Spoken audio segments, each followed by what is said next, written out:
아수르 제국의 사내립이 유다를 침공했다라고 하는 것은 그 성경뿐만이 아니고 고대 중동사에도 자세히 나오는 그런 내용입니다. 이 사내립의 아버지 사르곤 2세는 이사야 20장에 등장합니다. 사내립의 아버지 이 사르곤은 당시 북이스라엘을 패망시키고 그리고 블레셋도 점령하고 당시 약소국가였던 그때 당시는 바벨론을 그야말로 완전히 초토화시키기도 하고 무시무시한 왕이었습니다.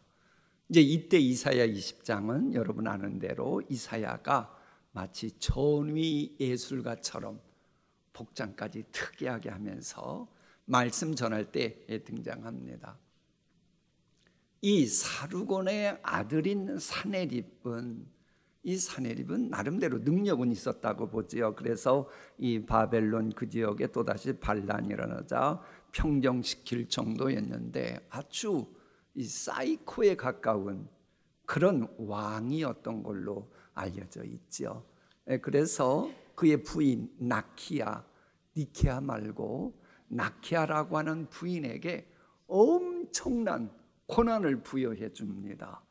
그래가지고는 그의 아들 에살하돈이 왕 되는데도 싫은 이 사내립의 아내였던 이 나키아라고 하는 여자 때문이에요. 그러면서도 자기 가족이 아닌 다른 여성에 대해서는 아주 가혹한 그런 형벌과 제도를 만들 정도였어요. 예컨대 성폭력범에 당한 여인은 성폭력범하고 강제 결혼시키는 이런 규정도 만들었어요. 토의가 싹 사라지는 끔찍한 이야기죠. 이런 인간이에요.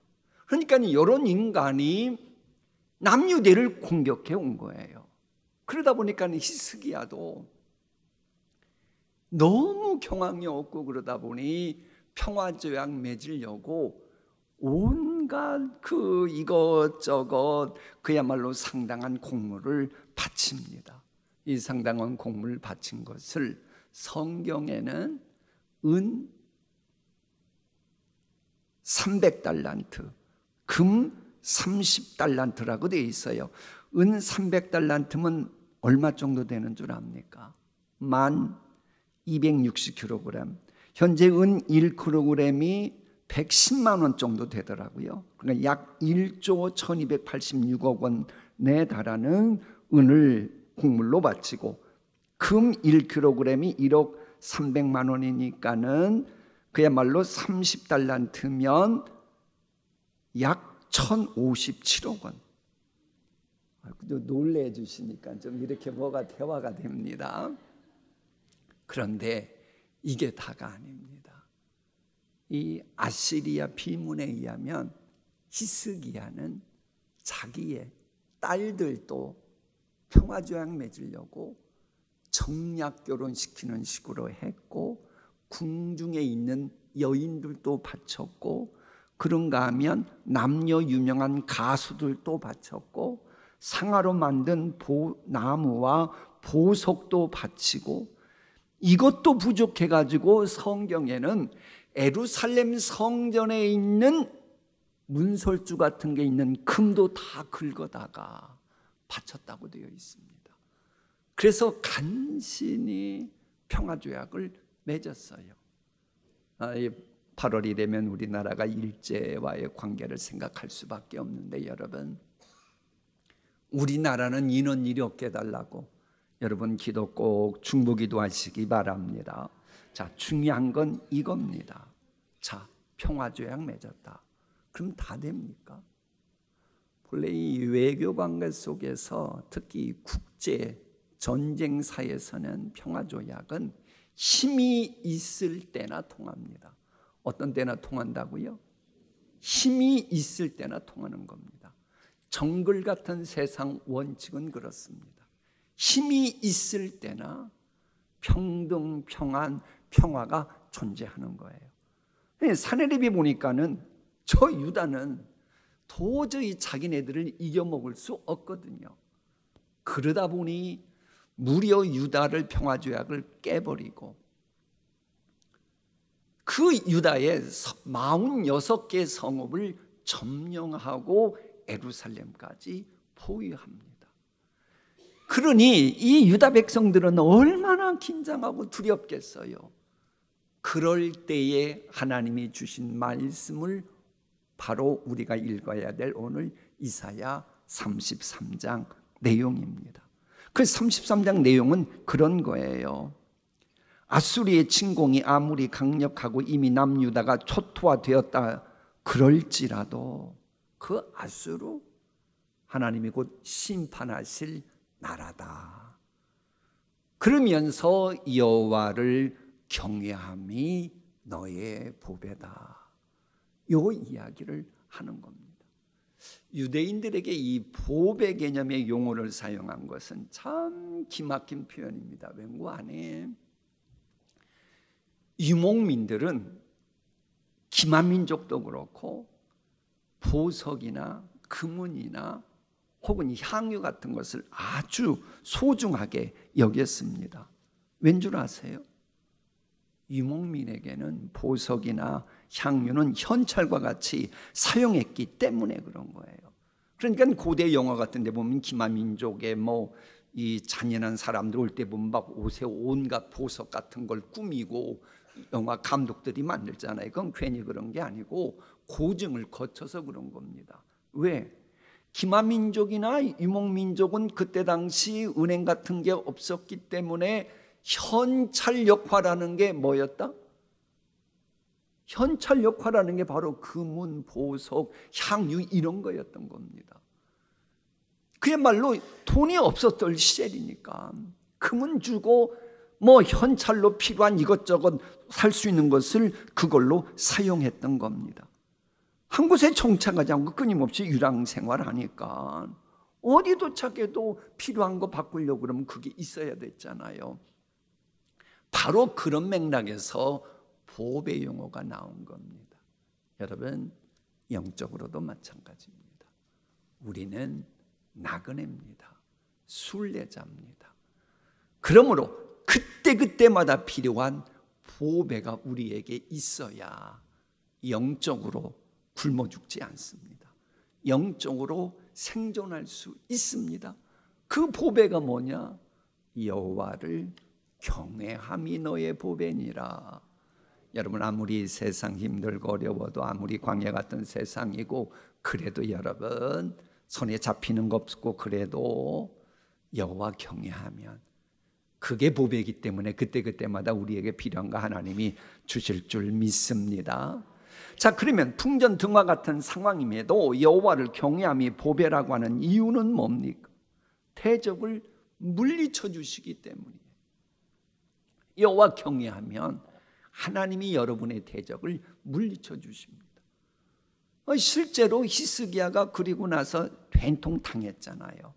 당하고 나서 배신당하고 그리고 나서 하나님을 온전히 의지하자 여호와 경외함이 보배라고 하나님이 알았다. 그리고는 아수르 대군 18만 5천을 천사 보내갖고 다 물리쳐 주시잖아요. 무슨 얘기인지 아시겠습니까? 하나님의 진노의 불길 앞에서 아수르 군대는 한낱 불에 타버리는 지푸라기 같았던 겁니다. 눈에 보이는 무력이나 권력이나 외교력이 보배라고 생각할지 모르나 아니다. 여호와를 경외함이 보배다. 여호와 경외하면 하나님이 책임지신다. 그러면서 하나님이 챙겨주시는 거예요. 그러다 보니 당연히 평안할 수 있는 겁니다. 아무리 대적이 있어도 여호와 경외하는 사람은 평안을 누릴 수가 있습니다. 직붙은 질문 하나 할까요? 여러분 지금 마음이 평안해요? 평안치 못해요? 아니, 여러분 마음이 평안한지 안 한지 여쭙잖아요. 여호와 경외하고 있다면 평안할 겁니다. 마음에 평안함이 없다면 지금 여호와 경외하는 게 아니고 살아계신 하나님이 안 믿어지고 살아계신 그 하나님의 아버지라고 하는데 지금 뭔가 흔들리고 있기 때문에 그럴 겁니다. 그러니까 마르쿠스 아우렐리우스 같은 경우는 이 평안을 추구하기 위해서 스토아 철학을 심취됐었습니다. 근데 결국 평안 누리지 못했죠. 지금도 많은 분들은 마음의 평안을 누리려고 평안과 관련된 세상 철학 같은 것을 응용합니다만은 그런다고 평안은 오지 않습니다. 평안은 하나님이 주셔야 돼요. 하나님이 주시는 그 평안은 뭐냐? 여호와를 경외하면 평안이 임하게 되는 겁니다. 그러면서 강포를 당하지 않는 은혜도 임한다, 이걸 알려줘요. 왜? 하나님이 다스리면 강포는 없어지기 때문에. 여러분, 강포가 뭡니까? 강포라고 하는 것은 힘 있는 사람이 힘을 악용할 때 생기는 현상이 강포인 겁니다. 이 사회학적으로 그런 거예요. 그건 힘 있는 자가 그야말로 막 우격다짐으로 그 누군가를 힘들게 할 때에 나타나는 거예요. 악용할 때. 그래서 사실 정부 같은 세상에는 하나님이 노여워서 고개를 외면해 버릴 때에 악인들이 힘을 악용해서 강포가 나타나는 겁니다. 그런데 하나님이 다스리시는데, 하나님이 다스리시면 당연히 악인들도 망할 짓 하겠어요? 그러면 여호와 경외하면서 무서워서라도 강포를 행하지 못하지요. 그들은 종적을 감추는 겁니다. 이런 은혜 누리면서 여호와를 경외함이 복이다라고 간증하는 여러분 되길 소망합니다. 참, 이제 읽게 될 이사야 34장에는 세상의 종말 이야기, 그리고 이 에돔의 수도였던 이 보스라 이야기와 에돔의 최후 이야기가 나와요. 하나님의 심판 이야기예요.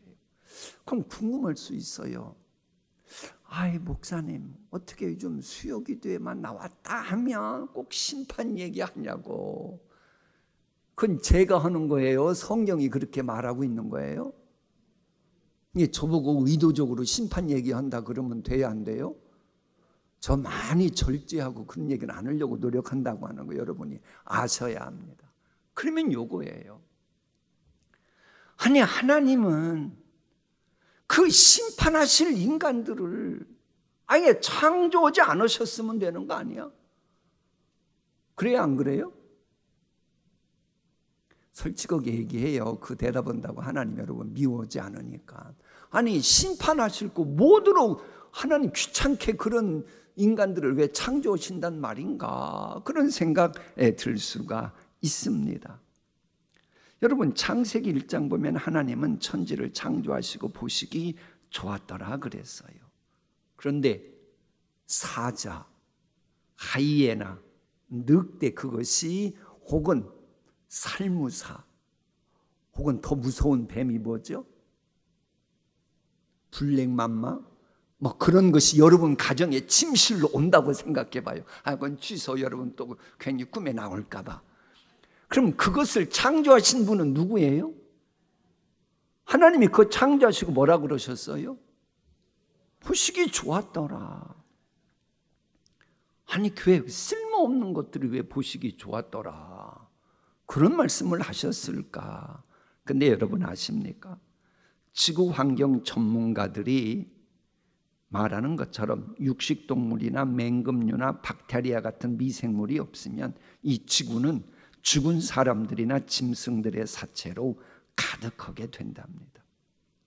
그런데 어떤 짐승이 죽으면 가장 먼저 육식동물이나 맹금류가 처치하고, 그리고 남은 대부분의 것은 눈에 보이지 않는 박테리아 같은 미생물이 처리해주고, 그래서 우리가 이렇게 살만한 지구가 된다는 거예요. 이 얘기를 왜 하냐? 오늘 성경 말씀하려고 그러는 겁니다. 자, 문제는 이런 육식동물이나 맹금류나 미생물들이 자기 분수를 모르고, 뭘 모르고? 자기 분수를 모르고 멀쩡한 사람들을 공격해서 물어 죽이거나, 그럴 때 사람은 쏴 죽입니다. 그 짐승들을. 또 코로나19 바이러스처럼 세균이 무서운 전염병을 일으켜서 고통을 줄 때, 그때부터 이게 악이 되는 겁니다. 마찬가지로 하나님께서는 인간들도 힘이 세건 약하건 머리가 좋건 나쁘건 뭐 언어 감각이 뛰어나건 아니건 외모가 출중하건 아니건 다 쓸모가 있어서 창조하신 겁니다. 여러분 그런 생각 안 드세요? 오늘같이 무더운 날, 마침 그걸 알았다는 듯이 살짝 비가 내리는 날, 우리 셀라 찬양대가 주는 날을 기르시는 목자여 그것을 낭낭하게 마치 비 오는 날 그 물찬 제비가 살짝 물결을 이렇게 타치하듯 하는 이런 찬양 얘기 들으면 무슨 생각 드세요? 저 같은 경우는 야 센스 있다, 야 뛰어나다. 아멘. 됐어요. 우리 지휘자님과 셀라 찬양대만 보시기에 좋았을까요? 그렇게 생각하는 저도 보시기 좋았을까요? 다 보시기 좋은 거예요. 그런데 문제는 자기 분수를 모르고 인간이 선을 넘어버리면, 탈선하면 그때 법의 심판을 받죠. 나라도 그렇습니다.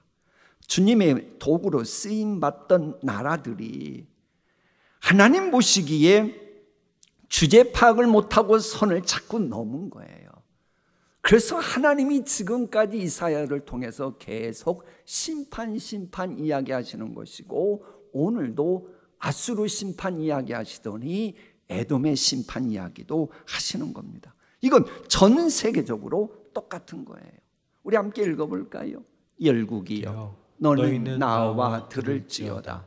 민족들이여 귀를 기울일지어다. 땅과 땅에 충만한 것, 세계와 세계에서 나는 모든 것이여 들을지어다. 대저 여호와께서 열방을 향하여 진노하시며 그들의 만군을 향하여 분내사 그들을 진멸하시며 살육당하게 하셨은즉. 그러니까 요즘은 그런 겁니다. 개인이건 나라건 하나님이 보시기 좋도록 창조해 주셨으면 그저 감사하는 마음으로 자기 선 지키며 살아가면 되는데, 자기를 도구로 사용하시는 하나님을 대적하니 하나님이 심판하실 수밖에 없다는 거예요. 그런데 특별히 이 진노의 그릇에 대해서 지금 하나님이 심판하시려고 하다 보니, 그들과 관련해서는 하나님이 기분이나 감정 따라 심판하시는 게 아니고 심판과 관련된 매뉴얼을 따라 심판하심을 알려줍니다. 보세요. 여호와의 칼이 하늘에서 족하게 마셨은즉 보라, 이것이 에돔 위에 내리며 진멸하시기로 한 백성 위에 내려 그를 심판할 것이라.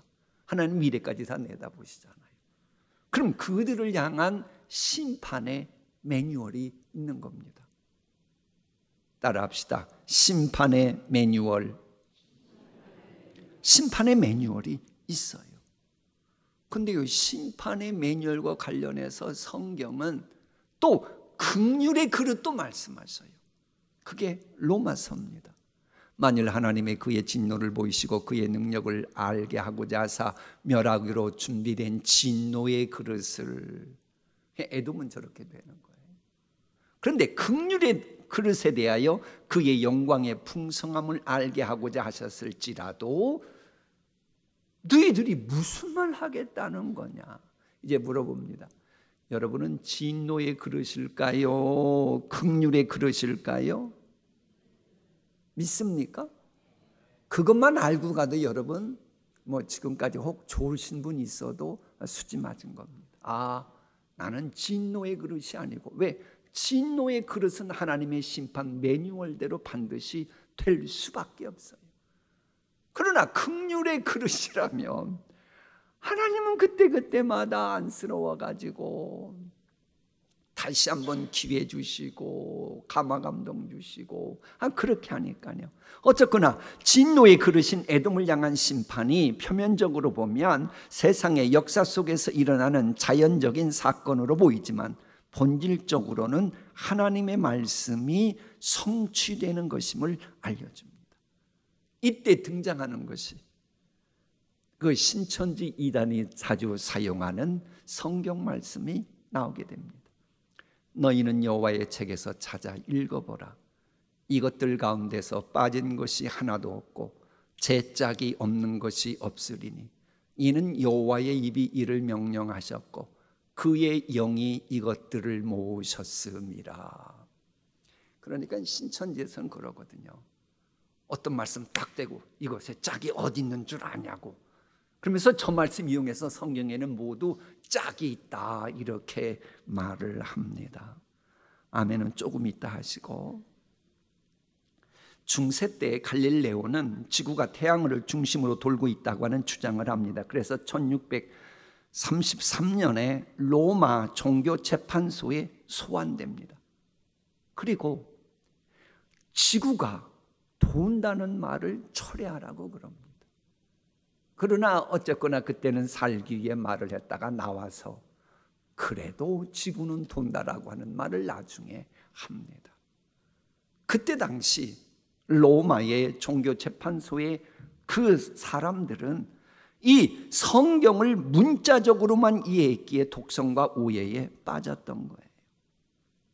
여러분, 우리도 성경을 읽을 때 성경의 문자에만 얽매이면 바리새인처럼 성경이 본질적으로 전달하고자 하는 깊은 의미를 놓치게 됩니다. 여러분, 하나님의 말씀에는 하나님이 우리에게 필요한 말씀과 관련해서는 빠진 것이 없고 짝이 없다는 그런 의미지, 세상 만사 모든 사고방식과 관련해서 빠진 것이 없고 짝이 없다 그런 말은 아닙니다.